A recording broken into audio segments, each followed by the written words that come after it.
তিনিচুকীয়াত গ্ৰেপ্তাৰ দুই দুৰ্ধৰ্ষ উগ্ৰপন্থী আৰক্ষীৰ জালত পৰিল আলফা স্বাধীনৰ দুজন কেডাৰ ধৃত চিয়ৰ অসম ওৰফে হোমেনজ্যোতি বৰুৱা আৰু মনোজ অসম ওৰফে পাপু মৰাণ আলফা স্বাধীনৰ দুই কেডাৰক তিনিচুকীয়া আৰক্ষীৰ জেৰা অব্যাহত আছে দুটা AK-56 ৰাইফল জব্দ কৰিছে তিনিচুকীয়া আৰক্ষীয়ে দুটা গ্ৰেনেড আৰু ছটা মেগজিনো জব্দ কৰিছে তিনিচুকীয়া আৰক্ষীয়ে AK সিৰিজৰ 172 জাই গুলি জব্দ কৰিলে তিনিচুকীয়া আৰক্ষীয়ে বৃহৎ পৰিমাণৰ বিস্ফোৰক সামগ্ৰী জব্দ কৰিছে আলফা স্বাধীনৰ দুজন কেডাৰৰ পৰা ধৃত দুইৰে ঘৰ হৈছে তিনিচুকীয়া জিলাত কুটাঘাট সংঘটিত কৰিবলৈ অহাৰ সন্দেহ কৰিছে তিনিচুকীয়া আৰক্ষী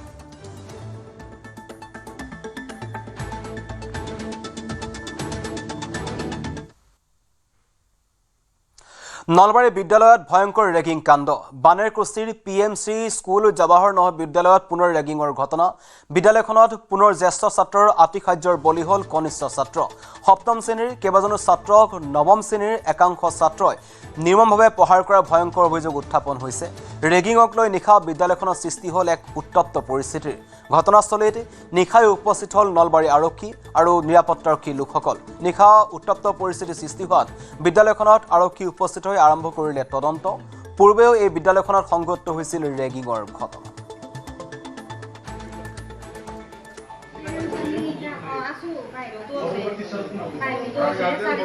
আপনাৰ লড়াটো মোৰ লড়াটো মাছি আমি কি যাব মই যাম সি থাকক তাতে মই তাক ৰখাটো এতিয়া আমাৰ ফালৰ পৰা সেফটি সিকিউৰিটিৰ ফালৰ পৰা ঠিক নহয় তাক ৰখাটো আৰু মাৰ খোৱা কেইটা ইয়াত থাকিব মাৰ খোৱাটো নাথাকে তেতিয়া তাৰ ব্যৱস্থা সাসপেনশন কৰা সাসপেনশন আপোনালোক কেইদিন কৰিব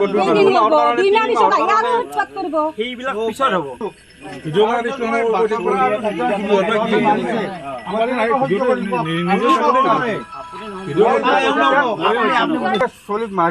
আমি মাৰ খাব থোৱা নাই আমি থোৱা নাই আমি ল'ৰা ছোৱালীবিলাকক আমি ফোনযোগে সংযোগ হৈছো নলবাৰীৰ কৈলাশ ডেকা আছে আমাৰ সৈতে কৈলাশ আপোনাক স্বাগতম জনাইছো এটা ভয়ংকৰ ঘটনা নলবাৰী এখন বিদ্যালয়ত পুনৰ ৰেগিঙৰ ঘটনা এই সন্দৰ্ভত আপোনাৰ ওচৰত অধিক কি তথ্য আছে নিশ্চিতভাৱে সৌৰভ নলবাৰীৰ যি জৱাহৰ নৱোদয় বিদ্যালয় আছে জৱাহৰ নৱোদয় বিদ্যালয়ত ৰেগিঙৰ ঘটনা পুনৰ সংঘটিত হৈছে আৰু যদি ক'বলৈ যাওঁ আচলতে বিদ্যালয়খনত পূৰ্বে ঘটনা সংঘটিত হৈছিল আৰু শেহতীয়াভাৱে নলবাৰীৰ যি জৱাহৰ নৱোদয় বিদ্যালয়ৰ জ্যেষ্ঠ ছাত্ৰৰ আচলতে কনিষ্ঠ ছাত্ৰক ৰেগিং কৰা এক ঘটনা পোহৰলৈ আহিছে আৰু যাৰ পৰিপ্ৰেক্ষিতত এক প্ৰতিক্ৰিয়াৰ সৃষ্টি হোৱা পৰিলক্ষিত হৈছে শেহতীয়াভাৱে যি নিশাৰ ভাগতে যিসকল আচলতে ছাত্ৰক আক্ৰমণ কৰিছিল বা মাৰপিটৰ দৰে ঘটনা সংঘটিত কৰাৰ অভিযোগ উত্থাপিত হৈছে এই ঘটনাৰ লগে পোৱাৰ লগে লগে আচলতে অভিভাৱকসকল উপস্থিত হৈছিল আৰু অভিভাৱকসকল উপস্থিত হৈ বিদ্যালয়ৰ কৰ্তৃপক্ষক জবাবদিহি কৰা পৰিলক্ষিত হয় আৰু এই ঘটনাই আচলতে নলবাৰী জিলাখনতে এক প্ৰতিক্ৰিয়া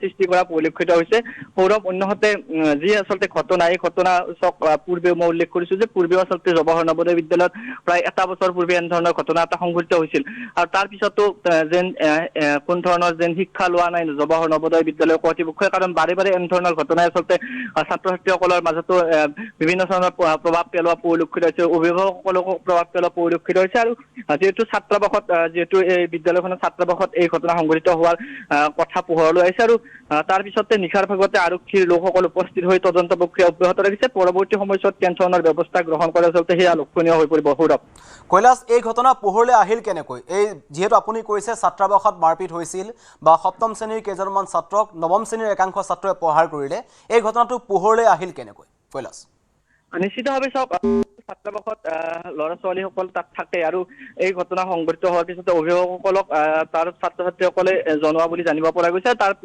পিছতে আচলতে ঘটনাস্থলীত বিভিন্নজন অভিভাৱকে গৈ উপস্থিত হৈছিল আৰু তাৰ ভিত্তিতে আচলতে সকলো ঘটনা পোহৰলৈ আহিছে আৰু এই আক্ৰমণকাৰী যিটো দল আছে নৱম শ্ৰেণীৰ যিকেইজন ছাত্ৰ আছিল তেওঁলোকৰ বিৰুদ্ধে কি ব্যৱস্থা গ্ৰহণ কৰা হৈছে বা বিদ্যালয় কৰ্তৃপক্ষৰ ফালৰ পৰা এই ঘটনাৰ সন্দৰ্ভত কি জনোৱা হৈছে কৈলাশ বিদ্যালয় কৰ্তৃপক্ষই বৰ্তমানলৈকে এই ছাত্ৰকেইজনৰ ওপৰত কেনেধৰণৰ ব্যৱস্থা গ্ৰহণ কৰিছে যদিও বৰ্তমানলৈকে জনোৱা হোৱা নাই কাৰণ আমি এই সন্দৰ্ভত বিদ্যালয় কৰ্তৃপক্ষৰ সৈতে যোগাযোগৰ চেষ্টা চলাইছিলো যদিও বৰ্তমানলৈকে কোনো ধৰণৰ তেওঁলোকৰ সৈতে যোগাযোগ বা কোনো ধৰণৰ কণ্টেক্টত পোৱা নাই কিন্তু এই ঘটনাই আচলতে কেনেধৰণৰ ব্যৱস্থাটোত শিক্ষা ব্যৱস্থাটোৰ কেনেধৰণৰ প্ৰভাৱ পেলাই সেয়া সময়ত লক্ষণীয় হ'ব। কিন্তু যিটো ঘটনা নলবাৰী জৱাহৰ নৱোদয় বিদ্যালয়ৰ ছাত্ৰক ৰেগিঙৰ ঘটনা, এই ৰেগিঙৰ ঘটনাৰ পিছতে বিদ্যালয় কৰ্তৃপক্ষই সেই কেইগৰাকী আচলতে অভিযুক্ত ছাত্ৰক কেনেধৰণে ব্যৱস্থা লয় বা ৰেগিঙৰ ক্ষেত্ৰত কেনেধৰণে ব্যৱস্থা গ্ৰহণ কৰে সেয়া পৰৱৰ্তী সময়ত লক্ষণীয় হ'ব, যিহেতু বৰ্তমান ঘটনাটো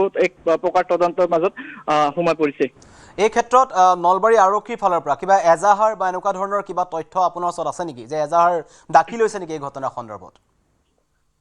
বৰ্তমানলৈকে বিদ্যালয়ৰ কৰ্তৃপক্ষ বা এই যি ঘটনাত জড়িত আচলতে যে কেইজন জ্যেষ্ঠ ছাত্ৰৰ ওপৰত কেনেধৰণৰ ব্যৱস্থা বা FIR দিয়া হৈছে নেকি বৰ্তমানলৈকে জনোৱা হোৱা নাই। কিন্তু নিশ্চিতভাৱে যিটো আৰক্ষীৰ ঘটনাৰ তদন্তৰ মাজলৈ আহিছে, নিশ্চিতভাৱে এক পুংখানুপুংখ বিশ্লেষণ কৰি কেনেধৰণৰ ব্যৱস্থা গ্ৰহণ কৰে বা এজাহাৰ দিব, হয়তো পৰৱৰ্তী সময়ত আমি নিশ্চিতভাৱে গোটেইখিনি তথ্য কিছু মুহূৰ্তৰ পিছত আমি জনাবলৈ চেষ্টা কৰিম।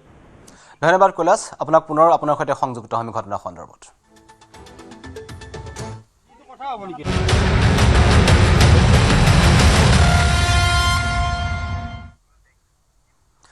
কাছাৰ আৰক্ষীৰ জালত পৰিল দুজন ভুৱা চিকিৎসক। বিক্ৰম সিং আৰু বিশ্বজিৎ সিং নামৰ দুজনক গ্ৰেপ্তাৰ কৰা হৈছে। ভুৱা ডিগ্ৰীয়ে চিকিৎসা চলাই আহিছিল এই দুই ভুৱা চিকিৎসকে। বিশ্বজিৎ সিং দীৰ্ঘদিনৰ পৰা পলাতক অৱস্থাত আছিল। ধৃত বিক্ৰম সিঙৰ ঘৰ হৈছে তাৰাপুৰ ৰায়গড়ৰ মণিপুৰী বস্তিত। বিশ্বজিৎ সিঙৰ ঘৰ হৈছে কচুধৰম আৰক্ষী থানাৰ অন্তৰ্গত বন তাৰাপুৰত। ৰাজ্যজুৰি 2025 চনৰ পৰা ভুৱা চিকিৎসকৰ বিৰুদ্ধে অভিযান অব্যাহত আছে। বিভিন্ন প্ৰান্তত 59টা গোচৰ ৰুজু হৈছে ভুৱা চিকিৎসকৰ বিৰুদ্ধে। এই পৰ্যন্ত 62জন ভুৱা চিকিৎসকক কৰায়ত্ব কৰিবলৈ সক্ষম হৈছে অসম আৰক্ষী। असम मेडिकल काउंसिल द्वारा दिया गया है, जिसमें एक डॉक्टर का नाम सामने आया है, जिसका नाम है विक्रम सिन्हा। ये तारापुर रायगढ़ मणिपुर बस्ती में ये इलीगली प्रैक्टिस कर रहा था और इसको तुरंत जैसे ही हमें इन्फॉर्मेशन मिला और हमने फिर ट्रैक डाउन किया और इसको जैसे ही ट्रैक डाउन करने के बाद इसको लोकेट किया गया और इसको पुलिस ने अरेस्ट कर लिया गया है और इसका अगेंस्ट में केस रजिस्टर कर लिया गया है। केस नंबर है 580/2026 अंडर सेक्शन 316, 319, 336, 340, 125 एंड 271 BNS। और एक और हमारा पुराना केस पेंडिंग था, जिसमें एक फेक डॉक्टर मतलब पुलिस की गिरफ्त से बचने की कोशिश कर रहा था बहुत दिनों से, उसको भी हमने उसी दिन अरेस्ट कर लिया है। उसका नाम है विश्वजीत सिंघा। ये कचुदरम एरिया का रहने वाला है और इसको सोनाई PS केस नंबर 64/25 के अंदर अरेस्ट कर लिए गए। ইফালে সোণাৰীতো আৰক্ষীৰ জালত পৰিছে দুজন ভুৱা চিকিৎসক। চৰাইদেউ আৰক্ষীৰ অভিযানত গ্ৰেপ্তাৰ হ'ল দুজন ভুৱা চিকিৎসক। সোণাৰীৰ টাউকাক চাহ বাগিচাৰ পৰা গ্ৰেপ্তাৰ কৰা হ'ল এজন ভুৱা চিকিৎসকক। মঞ্জুশ্ৰী চাহ বাগিচাত কৰায়ত্ব কৰা হ'ল আনজন ভুৱা চিকিৎসকক। ধৃত দুই ভুৱা চিকিৎসকৰ নাম হৈছে অৰিন্দম গাংগুলী আৰু বেনু চক্ৰৱৰ্তী। সোণাৰী থানাত দুইজনকে জেৰা অব্যাহত ৰাখিছে চৰাইদেউ আৰক্ষীয়ে। মুখ্যমন্ত্ৰীয়ে ভুৱা চিকিৎসকৰ বিৰুদ্ধে কঠোৰ স্থিতি গ্ৰহণ কৰাৰ 12 ঘণ্টাৰ ভিতৰতেই চৰাইদেউ জিলা আৰক্ষীৰ জালত পৰিল দুজনকৈ ভুৱা চিকিৎসক।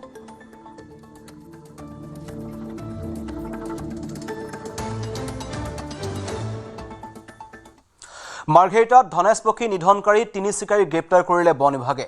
গুলটিৰে আঘাত কৰি বিপন্ন ধনেশ পক্ষী নিধন কৰিছিল 3 যুৱকে। ছ'চিয়েল মিডিয়াত দৃশ্য ভাইৰেল হোৱাত বন বিভাগৰ তৎপৰতা। বিপন্ন পক্ষী নিধন কৰি ভোজনৰ প্ৰস্তুতি কৰিছিল নিধনকাৰীয়ে। অভিযুক্ত 3 পক্ষী চিকাৰীক গ্ৰেপ্তাৰ কৰিলে বন বিভাগে।